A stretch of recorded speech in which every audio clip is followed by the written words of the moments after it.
Pemirsa, curah hujan tinggi sudah terjadi di sejumlah daerah di Indonesia. Ancaman bencana banjir dan tanah longsor ada di depan mata. Apa yang akan dilakukan pemerintah untuk mengantisipasi hal tersebut?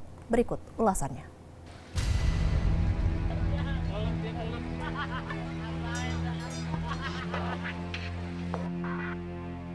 Masih lekat dalam ingatan Hamdani, peristiwa robohnya tembok perumahan Melati Residen di Jagakarsa, Jakarta Selatan. Peristiwa itu terjadi pada 10 Oktober 2020 menjelang maghrib. Jam 6 kurang, saya begitu masuk, buka baju, tahu-tahu kedengaran ada reruntuhan dari situ. Dengar itu kayak petir, bubrang lah. Saya langsung buka, air langsung dari situ langsung masuk ke dalam gitu. Jadi saya nggak bisa nyelamatin apa yang ada di dalam. Yang penting saya utamakan keluarga, anak istri. Peristiwa itu disebabkan hujan deras yang terjadi di sepanjang hari. Akibatnya, tembok perbatasan kali di kawasan Melati Residen jebol karena tak bisa lagi menahan air dari anak kali Setu. Pemukiman warga di bawahnya pun terendam banjir. Dalam peristiwa itu, 1 orang tewas dan 2 luka berat. Sedikitnya 100 orang terdampak peristiwa itu. Pemerintah setempat menyatakan pemulihan membutuhkan waktu sedikitnya 1 pekan. Betul. Kalau lihat cuacanya seperti saat ini cerah, kita bisa lakukan semua kegiatan dengan cepat. Insya Allah tidak ada hambatan. Kita usahakan 3 hari sampai 1 minggu selesai. Tapi kalau cuacanya misalnya tidak mendukung, tentunya kita juga mengkhawatirkan keselamatan dari satgas-satgas kita yang sedang bekerja, karena lokasi ini cukup rawan terjadi longsor susulan. Hujan memang mulai mengguyur kota Jakarta sejak awal Oktober 2020. Hujan dengan intensitas tinggi juga terjadi di sejumlah daerah. Kepala Badan Meteorologi, Klimatologi, dan Geofisika BMKG, Dwi Korita Karnawati mengatakan, sejak awal Oktober, La Nina sudah melanda Indonesia. Fenomena ini dibarengi dengan masuknya musim hujan yang mengakibatkan intensitas hujan di sejumlah daerah menjadi tinggi.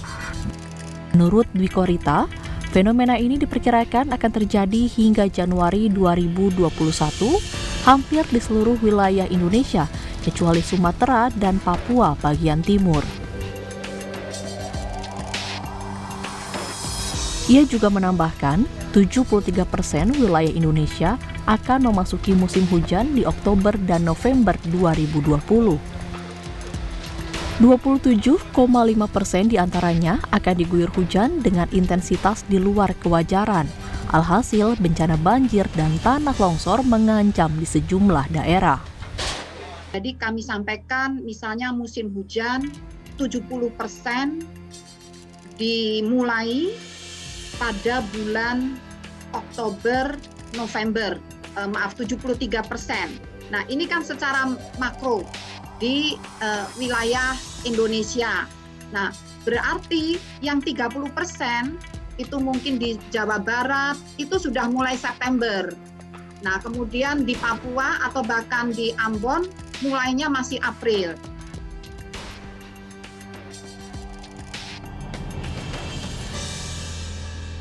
Salah satu daerah yang bersiap menghadapi ancaman bencana hidrometeorologi adalah Kabupaten Pacitan, Jawa Timur.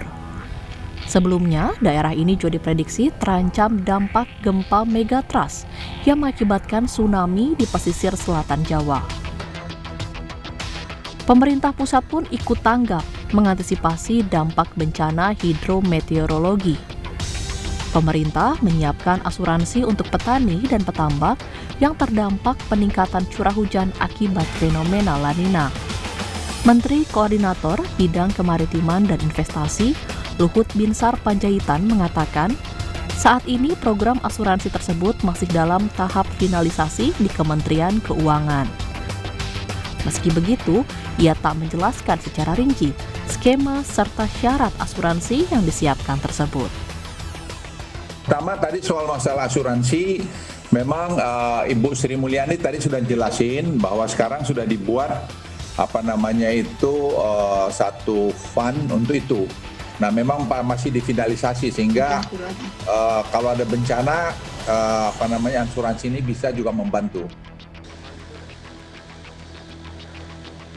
Bencana alam memang tidak bisa diketahui pasti kapan datangnya.